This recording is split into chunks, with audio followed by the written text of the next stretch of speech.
The popular and well-loved Holden EH was released in 1963 as a replacement for the outgoing EJ series.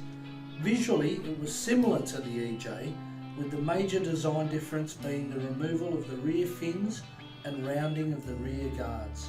The Premier, like this car, was the top of the range model. The EH would become the first Holden to offer the red 179 6-cylinder engine and produced 115 brake horsepower.